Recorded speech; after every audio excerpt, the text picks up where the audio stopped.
तो मूवी के स्टार्ट में ही हम एक हैकर से मिलते हैं जिसे फ्रैंकी नाम के एक आदमी की कॉल आई है। फ्रैंकी हैकर को टास्क देता है बैंक के सर्वर्स को हैक करने का। उसके ऑर्डर देते ही हैकर काम पे लग जाता है और सिर्फ 10 मिनट के अंदर अंदर वो बैंक के सारे सर्वर्स हैक कर चुका था, जिसके बाद उसने बैंक से कई $100 मिलियन फ्रैंकी के अकाउंट में सेंड करना शुरू कर दिए थे। अब सीन यही से कट होता है और हमें एक साइबर सिक्योरिटी कंपनी को दिखाया जाता है जहाँ के एम्प्लॉयज उसी बैंक में होने वाले साइबर अटैक को रोकने की कोशिश में लगे हुए थे, जिसका सर्वर फ्रैंक ने हैक करवाया था। साइबर सिक्योरिटी के सभी एम्प्लॉयज इस साइबर अटैक को रोकने की कोशिश में थे, लेकिन बुरी तरह नाकाम हो रहे थे।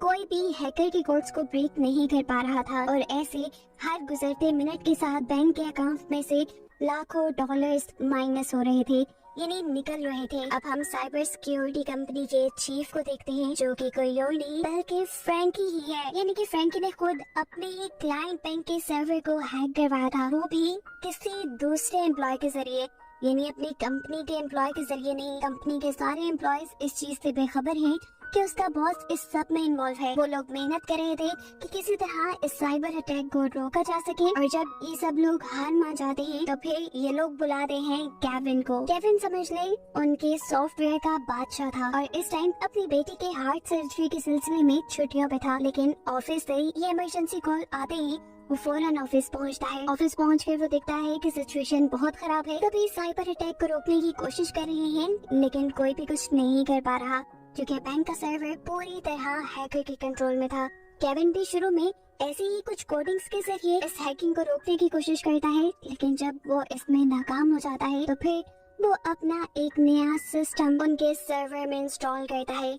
इस सिस्टम का नाम उसने फायरवॉल रखा था, जो कुछ ही सेकंड पे हैकर की कोडिंग को तोड़ देता है और ऐसे हैकिंग के जरिए जितने भी पैसे बैंक के अकाउंट से निकल रहे थे वो भी निकलना बंद हो जाते हैं। और फिर फाइनली ये लोग सर्वर को वापस मेंटेन भी कर लेते हैं। केविन के इस काम से सभी लोग बहुत खुश थे, सिवाय उसके बॉस की, क्योंकि हमें तो पता है ये सारा प्लान उसके बॉस का ही था। उसे केविन भी बहुत ज्यादा गुस्सा आ रहा था, इसीलिए वो केविन से कहता है, तुमने अपना नया सिस्टम उनके सर्वर में इंस्टॉल क्यों किया?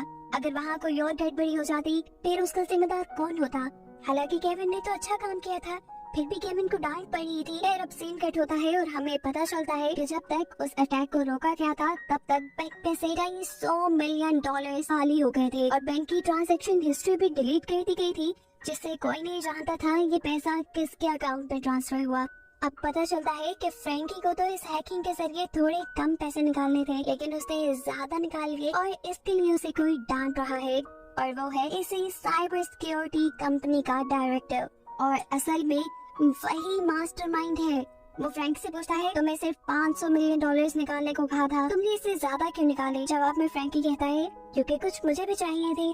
इस मर्तबा फ्रैंकी के इस एटीट्यूड पे उसका बॉस बहुत ज्यादा गुस्सा था, क्योंकि एक और ट्विस्ट कहानी में ये है कि उसके बॉस से भी ये काम किसी और ने करवाया था, और ये था असल में मनी लॉन्ड्रिंग का माफिया, एक बहुत बड़ा गैंगस्टर पॉन्ग, जो इस टाइम चेन को किडनैप करवा चुका है। उससे पूछता है, तुमने टारगेट से ज्यादा पैसे क्यों निकाले? चेन कंफ्यूज था, वो उसे कहता है, मैंने नहीं, फ्रैंकी ने ज्यादा पैसे निकाले हैं, मुझे तो खबर भी नहीं थी। ये सुनकर वो गैंगस्टर से कहता है, तुम अभी फ्रैंकी और उसकी फैमिली को डिनर पे इनवाइट करो। वो ऐसा नहीं करना चाहता था क्योंकि जानता था कि ये गैंगस्टर उनके साथ कुछ गलत करेगा, लेकिन उसे ब्लैकमेल करने के लिए वो गैंगस्टर यहाँ चेन के भाई को ले आता है। उसके आदमी उसके मुंह पे पॉलीथीन शीट बांध देते हैं और उसके सामने ही उसे मारने लगते हैं। लाचार चेन को फ्रैंकी को कॉल करके डिनर पे इनवाइट करना पड़ता है। फ्रैंकी भी वहाँ जाता है और जब वो रास्ते में ही था तो तब गैंगस्टर के लोग उसकी गाड़ी को हैक कर लेते हैं। उन्होंने गाड़ी को हैक करके उसके सभी दरवाजे लॉक कर दिए थे और फिर स्पीड फुल कर दी थी। फ्रैंकी जो कि इस टाइम गाड़ी चला रहा था, उसे कुछ समझ नहीं आया कि उसकी गाड़ी के साथ क्या हो रहा है। वो जब ब्रेक लगाने की कोशिश करता है तो ब्रेक्स भी फेल हो जाती हैं और उनकी गाड़ी का बहुत बुरा एक्सीडेंट होता है। जिस एक्सीडेंट के पीछे कौन है ये बात कोई नहीं जानता। दुनिया वालों को ये एक नॉर्मल एक्सीडेंट लगा जिसमें फ्रैंकी की फैमिली मारी गई। उनकी गाड़ी में आग लग चुकी थी और पूरी फैमिली जल रही थी। इसी चीज की वीडियो वो गैंगस्टर चेन को दिखाता है और धमकी देता है कि अगली बार जरा सी भी गलती हुई तो अपने अंजाम के जिम्मेदार तुम खुद होगे। वो अब घबरा चुका था क्योंकि उसे पहले आइडिया नहीं था कि उसने कितने गलत आदमी के साथ अपनी लालच में ये काम शुरू कर दिया था। खैर अब तो वो फंस चुका था, जैसा ही गैंगस्टर कहता उसने वैसा ही करना था। इसीलिए ऑफिस जाकर अब वो केविन को फ्रैंकी की जगह पर प्रमोट कर देता है। साथ ही फ्रैंकी को कंपनी की तरफ से एक घर और गाड़ी भी गिफ्ट की जाती है। अगले सीन में हमें दिखाया जाता है कि केविन अपने ही ऑफिस के एक एम्प्लॉय से बात कर रहा था। वो एक मुश्किल में फंसा हुआ था। उसकी बेटी का स्कूल में एडमिशन नहीं हो रहा था और स्कूल वाले $5 मिलियन मांग रहे थे जो उसके पास थे ही नहीं। इसलिए वो सोचता है क्यों ना वो स्कूल का सर्वर हैक करके अपनी बेटी का नाम वहाँ एडमिशन लिस्ट में डाल दे। लेकिन ये गैर कानूनी था। वो इसे शुरू भी करता है लेकिन फिर दरमियान में ही रोक देता है। अभी वो सारा काम कर ही रहा था कि अचानक उसने देखा कि उसके अकाउंट में $5 मिलियन आ गए। अभी वो इसी चीज पे रहा था कि एकदम से कई दूसरे अकाउंट से भी उसके अकाउंट में काफी सारे पैसे आ जाते हैं और उसकी बेटी का स्कूल में एडमिशन भी हो जाता है। ये बात उसे एक मैसेज के जरिए पता चली थी जिसमें लिखा था कि डोनेशन फी किसी और ने भर दी है और वो टीचर जो केविन की बेटी का एडमिशन नहीं कर रही थी वो भी मान गई है। केविन हैरान था कि उसकी इतनी मदद कौन कर सकता है। अगले दिन अब चैन उसे ऑफिस से बाहर एक अकेली सुनसान जगह पर मिलने के लिए बुलाता है। केविन जो कि एक मजा हुआ खिलाड़ी था वो समझ गया कि चैन कोई ऐसी ही बात करने वाला है, इसलिए उसने अपना फोन पहले से ही रिकॉर्डिंग पर लगा दिया था। चैन यहाँ सब कुछ केविन को सच बता देता है कि उस बैंक पे साइबर अटैक मैंने खुद करवाया था। याद है कि तुम्हारे अकाउंट पे जितने पैसे आए हैं वो भी मैं ही भेज रहा हूँ और मेरी ही वजह से तुम्हारी बेटी का एडमिशन भी हुआ है। और अगर तुम हमारा साथ देते हो इस टाइम जितने पैसे तुम्हारे बैंक अकाउंट पे हैं उससे भी डबल तुम्हारे बैंक अकाउंट में आना शुरू हो जाएंगे। लेकिन केविन वो एक ईमानदार आदमी था। वो इस ऑफर को रिजेक्ट कर देता है और साथ ही चैन के बारे में सब कुछ पुलिस को बताने की भी धमकी देता है। अब चैन को भी इस चीज से शक हो गया था कि जरूर केविन ने कोई सबूत इकट्ठा करने के लिए रिकॉर्डर अपने पास रखा होगा। वो फौरन ही उसकी पॉकेट से उसका मोबाइल निकाल कर बाहर फेंक देता है।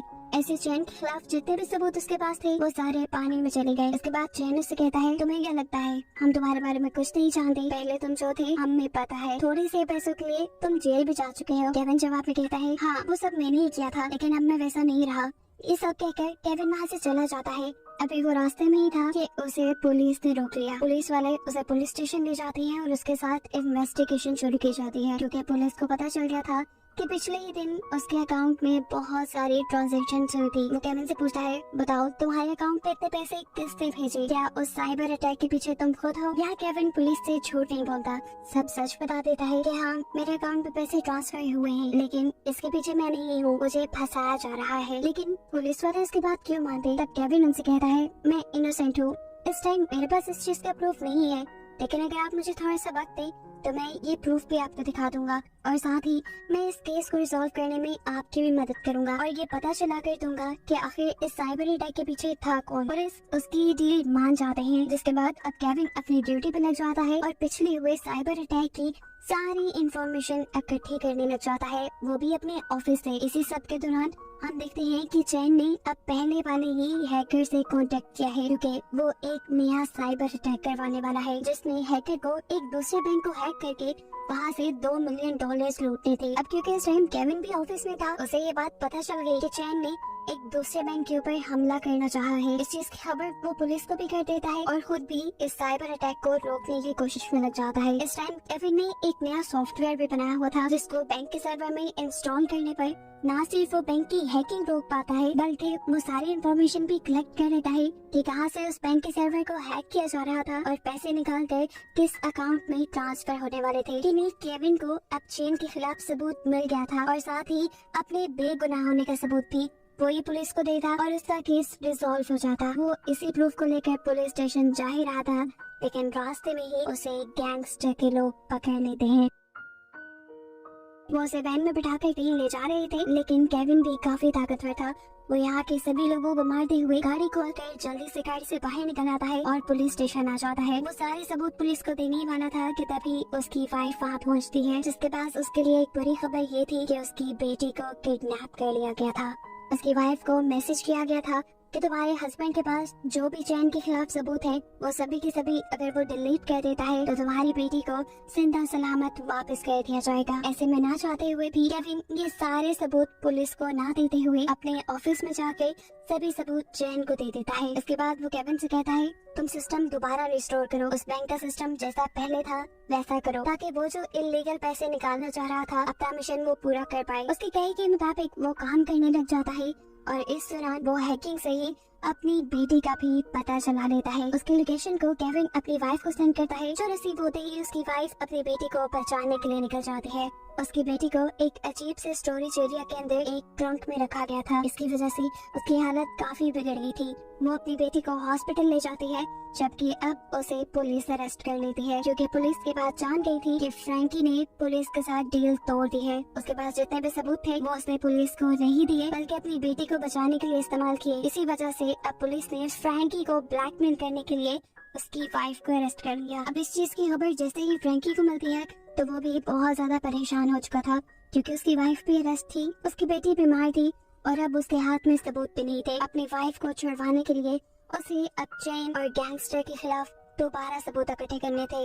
इसके लिए वो दोबारा अपने ऑफिस जाता है और फिर चैन के खिलाफ सारे सबूत इकट्ठे करने के लिए उसके फोन को हैक करता है। यहाँ पर उसकी बैंकिंग एप्लीकेशन को खोलने के लिए उसे पासवर्ड चाहिए था, जो उसे नहीं मालूम था, इसीलिए वो बैंकिंग एप्लीकेशन को ही हैक कर लेता है, जहाँ से उसे ये बात पता चलती है कि चैन एक अकाउंट से नहीं बल्कि अपनी कई फेक अकाउंट बनाकर ये काम कर रहा था। यानी वो इलीगली बैंक्स को हैक करके पैसे अपने डिफरेंट अकाउंट्स में भेजता था। यहाँ तक कि चैन के पास असल जिंदगी में भी बहुत सारे पासपोर्ट थे, यानी वो हमेशा पूरी प्लानिंग के साथ रहता था। अगर कभी भी फंसे तो वो कहीं पे भी निकल के भाग सकता है। अब वो इन्हीं सभी अकाउंट्स की इंफॉर्मेशन निकालने लगता है तो उसे पता चलता है कि ट्रांजैक्शन हिस्ट्री तो चैन ने पहले ही डिलीट करवा दी थी। अब यहाँ से तो वो बुरी तरह हार रहा था, इसीलिए वो उसकी पर्सनल मैसेज इंफॉर्मेशन हैक करता है, जिसके जरिए उसे ये बात पता चली कि वो एक बहुत बड़े गैंगस्टर के लिए काम कर रहा था। सबूत इकट्ठे करने के लिए केविन ने गैंगस्टर के अकाउंट को हैक करना शुरू कर दिया और साथ ही साथ उसकी कार के सीसीटीवी को भी हैक कर लिया।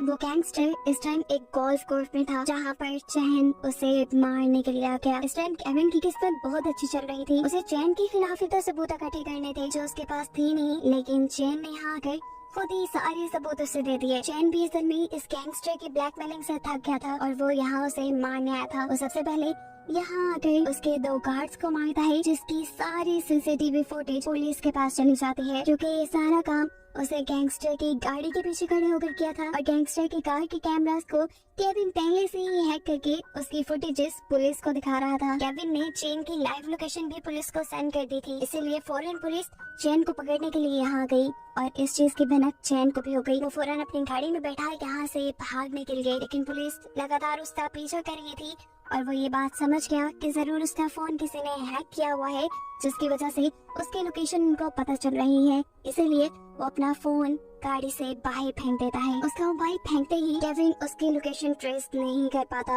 और अब वो बुरी तरह फंस गया था। उसे समझ नहीं आ रही थी कि वो क्या करे। तब उसे याद आता है कि एक मर्तबा उसने चैन के केबिन में वो मेडिसिन देखी थी जो केविन भी अपनी बेटी के लिए मंगवाया करता था। वो अब डिलीवरी कंपनी के सर्वर हैक करता है और उसे हैक करके चैन के घर का एड्रेस पता चला लेता है। ये एक अजीब सी जगह थी, यहाँ किसी का घर तो नहीं हो सकता था। बिल्डिंग में जाने पे जब वो एक कमरे को खोलता है तो वहाँ पे एक बीमार लड़का लेटा हुआ था। ये और कोई नहीं बल्कि चैन का भाई ही था, जिसे मूवी के स्टार्ट में गैंगस्टर ने उसे ब्लैकमेल करने के लिए पकड़ा था। यहाँ फाइनली अब उसके हाथ चैन भी लग गया था। केविन ने फौरन ये लोकेशन पुलिस को भेज दी। चैन भी ये बात समझ रहा था कि किसी भी पल उसे यहाँ पकड़ने के लिए पुलिस आ जाएगी, इसीलिए वो यहाँ से भागने लगता है, लेकिन केविन उसे रोकने लग जाता है। उनके दरमियान हाथापाई शुरू हो जाती है, जिसमें चैन केविन को गोली मारने की भी कोशिश करता है, लेकिन बदकिस्मती से ये गोली उसी के भाई को लग जाती है। और अब इससे पहले कि वो ये दूसरी गोली केविन को मार देता, यहाँ पर पुलिस पहुंचकर चैन को अरेस्ट कर लेती है। चैन पकड़ा जाता है और ऐसे पुलिस की मदद करने की वजह से केविन पे लगे हुए सारे इल्जाम खत्म हो जाते हैं, जिसके बाद अब वो एक आजाद जिंदगी गुजार सकता था। उसकी लाइफ बहुत कंप्लीट थी, जिसमें अब वो अपनी बेटी को कोडिंग सिखा रहा है और यही दिखाते हुए बस ये कहानी यही खत्म हो जाती है।